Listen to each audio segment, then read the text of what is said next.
तारीख 11 अगस्त साल 1908, जगह मुजफ्फरपुर, जहां एक क्रांतिकारी के गले में फांसी का फंदा डाला जा रहा था, जिनकी उम्र थी सिर्फ 18 साल। हाथों में भगवत गीता और होठों में आजादी का गीत। एक बार विदाई दे माँ घूरे आसी, हंसी हंसी पूरी पे फांसी, देख बे जौगत बासी। मुस्कुरा तो ऐसे रहा था कि मानो ब्रिटिश को चैलेंज दे रहा है। जीते जी जिन्होंने ब्रिटिश को चैन से जीने नहीं दिया। लेकिन ये क्रांतिकारी है कौन?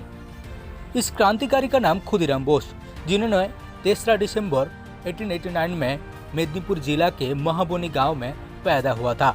खुदीराम बोस का पिता है त्रैलोक्यनाथ बोस और माता लक्ष्मीप्रिया देवी। इनका नाम खुदीराम बोस क्यों है, इसके पीछे एक दिलकश कहानी है। दरअसल उनके जन्म के बाद उनके माता पिता बहुत डरे हुए थे। उनके माता पिता बीमारी के कारण कम उम्र में अपने 2 बच्चे को खो दिया। उनके पिता के डर था कि खुदीराम की भी मौत ऐसी ना हो, इसलिए उन्होंने खुदीराम बोस को अपनी बड़ी बेटी के पास 3 मुट्ठी चावल में बेचने की फैसला किया। एक टोटका था ताकि खुदीराम बोस की कुछ ना हो। इस समय मेदिनीपुर में चावल को खुद कहते थे, इसलिए उसका नाम खुदीराम बोस रखा गया। केवल 6 वर्ष की उम्र में उन्होंने अपने माता पिता को खो दिया और उनके पढ़ाई लिखाई की खर्च उनके बहन उठाती थी। जब वो 9 कक्षा में थे तब उन्होंने वर्ष 1905 में इंग्रेज सरकार के खिलाफ एक क्रांतिकारी संगठन जुगांतकारी पार्टी में शामिल होने का फैसला किया।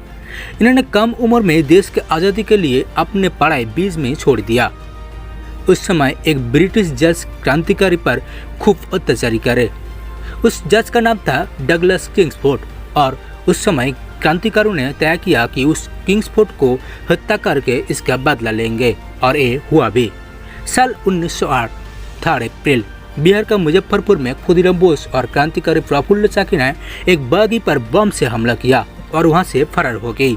उनको लगा कि उन्होंने किंग्सफोर्ड को मार दिया। बाद में पता चला कि उस बागी में किंग्सफोर्ड नहीं था, उस बागी में था एक बैरिस्टर पिंगल केनेडी की पत्नी और उनके बेटे, जिनके इस हमले में मौत हो गया और इसके बाद खुदीराम बोस को गिरफ्तार कर लिया गया। 13 जून 1908 जब इस मामले में खुदीराम बोस को फांसी की सजा सुनाई गई, तब 18 साल के खुदीराम के चेहरे में एक सेकंड तक नहीं था। ये देखकर उस समय सजा सुनाने वाली जज भी हैरान हो गई थी। 11 अगस्त 1908 में ब्रिटिश हुकूमत ने खुदीराम बोस को फांसी दे दिया और उनके शहीद के बाद बंगाल में कई दिनों तक स्कूल बंद थे। वो लोगों में उतने लोकप्रिय हो कि उस समय नौजवान की धोती और कमीज पर खुदीराम लिखा हुआ था। लेकिन दुर्भाग्य की बात यह है कि आज भारत देश के लोग विदेशी क्रांतिकारी को तो जानते हैं। विदेशी क्रांतिकारी को तस्वीर वाली टी-शर्ट पहनना हमारे यहाँ फैशन है, लेकिन इस देश में मेदिनीपुर का वीर पुत्र खुदीराम बोस के बारे में ज़्यादातर लोग नहीं जानते हैं, क्योंकि हमारे देश का इतिहासकारों ने उन्हें कभी इतना ग्लैमरस करके हमारे सामने पेश नहीं किया। उनका असली कहानी कभी हमारे सामने आने नहीं दिया।